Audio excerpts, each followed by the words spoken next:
A paz do Senhor Jesus Cristo a todos os irmãos e irmãs que estão presentes, em nome do nosso Deus vivo. Que Deus abençoe a vida de cada um e que o sangue de Jesus Cristo esteja sobre a vida de vós. Amém?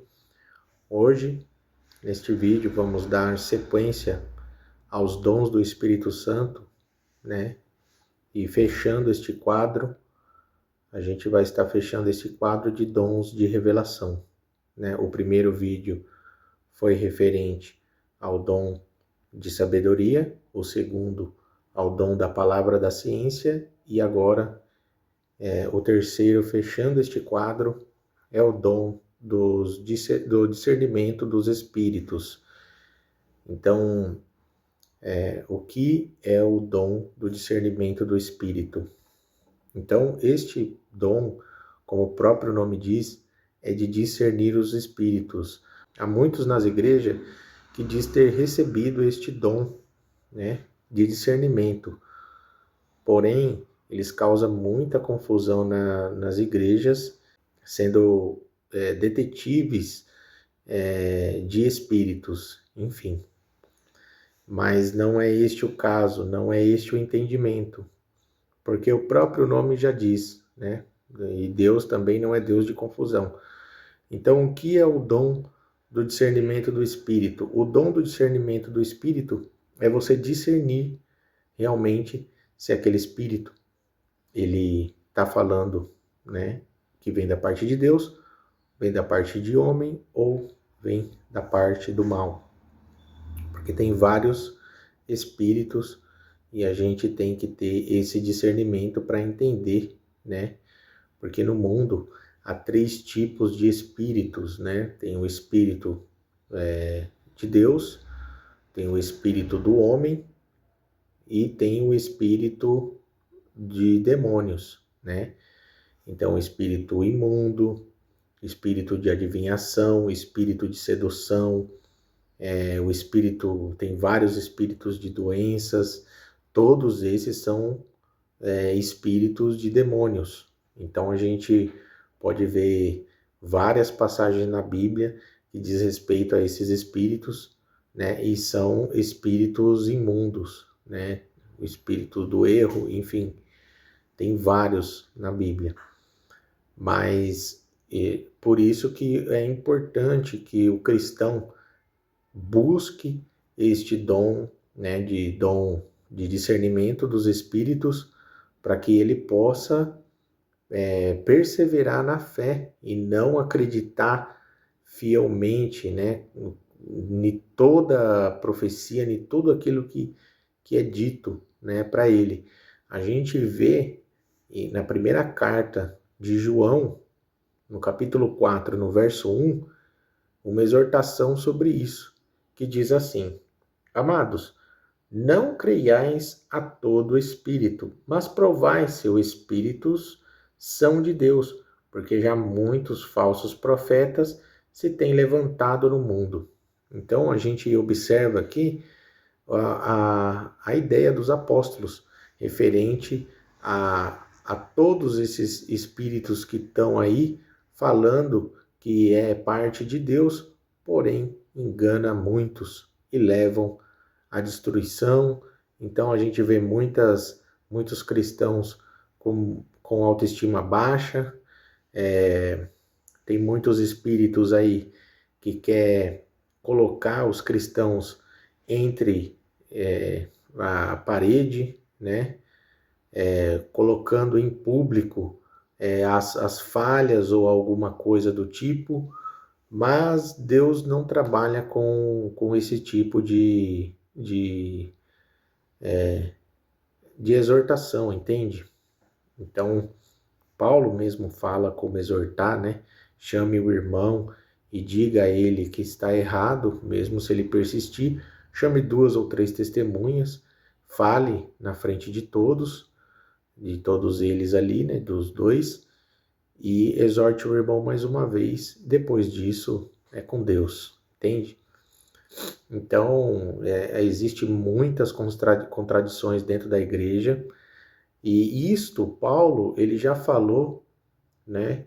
Expressamente, ele relatou para Timóteo a gente vê aqui na primeira carta de Timóteo, no capítulo 4, Paulo, ele fala exatamente isto para Timóteo. Ele fala assim, ó, no verso 1 em diante, ele diz assim: mas o Espírito expressamente diz que nos últimos tempos apostatarão alguns da fé, dando ouvidos a espíritos enganadores e a doutrinas de demônios. Então, esses espíritos são os espíritos do erro, que conduz a igreja a errar, que faz muitas pessoas se desviarem, que faz muito cristão ficar frio na fé. Então a gente tem que estar muito em comunhão com Deus para que esses tipos de espíritos não confundam a nossa mente e não coloque a gente com um espírito que não vem de Deus, né? Como uma profecia que não vem de Deus ou algo do tipo. A gente vê, né, o primeiro relato aqui que eu quero deixar para os irmãos, que é um relato muito interessante, que é o rei de Israel, que quase 503 anos não tinha guerra entre Israel e Síria. Então, 1 Reis, no capítulo 22, tem esse relato que diz assim: então o rei de Israel reuniu os profetas, até 400 homens, e disse-lhes: irei a peleja contra Ramote de Gileade, ou deixarei de ir? E eles disseram: sobe, porque o Senhor a entregará nas mãos do rei.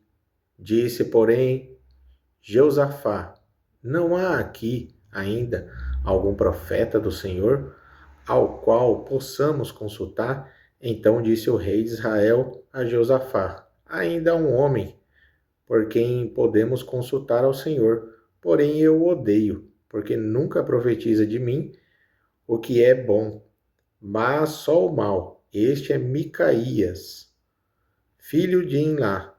E disse Jeosafá: não fale o rei assim. Então o rei de Israel chamou um oficial e disse: traze-me depressa a Micaías, filho de Imlá. E o rei de Israel, Jeosafá, rei de Judá, estava sentado, cada um em seu trono, vestido de trajes reais, na praça, à entrada da porta de Samaria. E todos os profetas profetizaram na sua presença. E Zedequias, filho de Kenaná, fez para si uns chifres de ferro e disse: assim diz o Senhor, com estes ferirá aos sírios até de todo o consumir. E todos os profetas profetizaram assim, dizendo: sobe a Ramote de Gileade, triunfarás, porque o Senhor a entregará nas mãos do rei. E o mensageiro que foi chamar a Micaías falou, dizendo: vês aqui que a palavra dos profetas a uma voz predizem coisas boas para o rei. Seja, pois, a tua palavra como a palavra de um deles, e fale bem. Porém, Micaías disse: vive o Senhor, que o Senhor me disser, isso falarei. E vindo ele ao rei, o rei lhe disse: Micaías, iremos a Ramote de Gileade a peleja ou deixaremos de ir? E ele lhe disse: sobe e será bem sucedido, porque o Senhor a entregará na mão do rei. E o rei lhe disse: até quantas vezes te conjurarei que não me fales senão a verdade em nome do Senhor? Então disse ele: vi a todo o Israel disperso pelos montes, como ovelhas que não têm pastor, e disse o Senhor: estes não têm senhor. Torne cada um em paz para sua casa. Então o rei de Israel disse a Josafá: não te disse eu que nunca profetizará de mim o que é bom, senão só o que é mal? Então ele disse: Ouve, pois, a palavra do Senhor.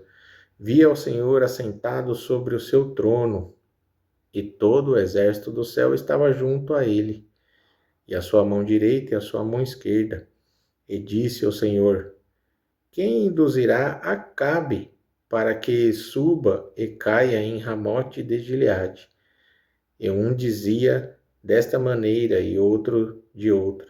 Então saiu um espírito e se apresentou diante do Senhor e disse: eu o induzirei. E o Senhor lhe disse: com que? E disse ele: eu sairei e serei um espírito de mentira na boca de todos os seus profetas. E ele disse: tu os induzirá e ainda prevalecerás. Sai e faze assim. Agora, pois, eis que o Senhor pôs o espírito de mentira na boca de todos esses teus profetas, e o Senhor falou o mal contra ti. Então Zedequias, filho de Quenaná, chegou e feriu a Micaías no queixo, e disse: por onde saiu de mim o Espírito do Senhor para falar a ti?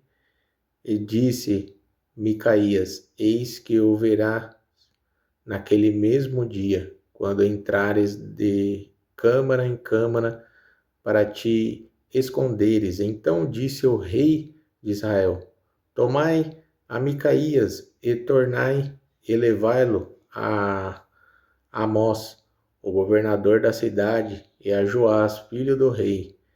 E direis: assim diz o rei: colocai este homem na casa do cárcere e sustentai-o com pão de angústia e com água de amargura, até que eu venha em paz.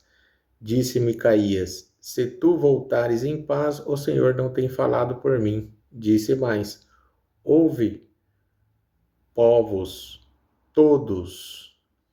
Então a gente vê que depois Acabe, ele acaba morrendo, né, por resistir, né, à profecia, né, por resistir o discernimento, né, e isso é muito importante, né, então custou a vida do rei Acabe, né, porque o rei acreditou numa profecia do espírito de mentira, né, então observe como é complicado nessa questão para o cristão quando ele não tem o discernimento do Espírito. No Novo Testamento, a gente encontra também Paulo tendo este dom. E ele diz assim, aqui no capítulo 16, no verso 16 em diante, ele mostra exatamente o dom do discernimento do Espírito. E do verso 16 diz assim: e aconteceu que indo nós à oração, nos saiu ao encontro uma jovem que tinha um espírito de adivinhação, ao qual, adivinhando, dava grandes lucros aos seus senhores. Esta, seguindo a Paulo e a nós, clamava dizendo: estes homens que nos anunciam o caminho da salvação são servos do Deus Altíssimo. E isso fez ela por muitos dias. Mas Paulo, perturbado, voltou-se e disse ao Espírito: em nome de Jesus Cristo te mando que saias dela. E na mesma hora saiu. Muito entendimento nessa questão aqui, porque no verso 17 ela disse assim, ó: estes homens que nos anunciam o caminho da salvação são servos do Deus Altíssimo. Então, toda vez ela estava falando a mesma coisa. Olha só que interessante, ela estava falando bem dele, né? Mas Paulo, né, perturbado, voltou-se e disse ao Espírito. Então ele teve o discernimento do Espírito e viu que aquilo ali não vinha da parte de Deus, não vinha da parte de Deus. Então, olha só como é importante a gente ter, né, o dom do discernimento do Espírito. Em 2 Tessalonicenses, no capítulo 2, né, a gente tem, né, essa questão do último tempo, que é o que a gente está vivendo, né? E diz assim, no verso 9 em diante. Então, em 2 Tessalonicenses, no capítulo 2, do verso 9 em diante, diz assim: a esse cuja vinda, segundo a eficácia de Satanás, com todo poder e sinais e prodígios de mentira, e com todo o engano de injustiça para os que perecem, porque não receberam o amor da verdade para se salvarem. E por isso Deus lhe enviará a operação do erro, para que creiam a mentira, para que sejam julgados todos os que não creram a verdade, antes tiveram prazer na iniquidade. Então, hoje o cristão ele está fadado ao fracasso se ele deixar alguns costumes de lado, né? A gente pode observar porque tem muita gente que acaba deixando as escrituras de lado, acaba deixando as orações de lado, acaba deixando de jejuar para acreditar em profecias da igreja, revelações, né, que dizem ser de Deus, mas as pessoas elas querem consultar ali como se fossem cartomantes, né, e induz, né, de certa forma, induz as pessoas a estar sempre dependendo destas tal profecias, né? Então a gente tem que tomar cuidado, porque os últimos tempos são esses, né, que a gente está vivendo. Quem diz ao contrário? Na é verdade? Então nós já estamos nos últimos tempos. Então, assim, a gente tem que ter muito cuidado, porque esses espíritos, eles estão agindo dentro da igreja. Dentro da igreja. Fora da igreja? Tem? Tem, a gente sabe que tem. Mas o perigo está dentro da igreja e a gente vê muitos. E hoje estão aparecendo muitos vídeos, muitas coisas aí na internet que deixa a gente, confirma aquilo que a gente está falando. Então, por isso que é bom a gente sempre estar entendendo os dons do Espírito Santo, quão é importante para todos os cristãos estar buscando os dons espirituais. Amém? Então, este é o vídeo de hoje, encerrando aqui, né, este ciclo dos dons de revelação. E no próximo vídeo, a gente, querendo Deus, a gente volta a falar sobre os dons vocais, né? A gente vai entrar nos dons vocais, que são 3, né? Lembrando a todos que é o dom de línguas, o dom de interpretação de línguas e o dom de profecia. A gente vai estar falando, né, sobre cada um desses dons, o quão é importante também a gente estar sabendo um pouco mais desses dons e buscando, tá? Em nome do nosso Senhor Jesus Cristo, que Deus abençoe a vida de todos. Espero que este vídeo possa edificar a vida de todos os irmãos, possa ajudar ao crescimento, ao fortalecimento, né, da fé de cada um, e que Deus abençoe a vida de todos.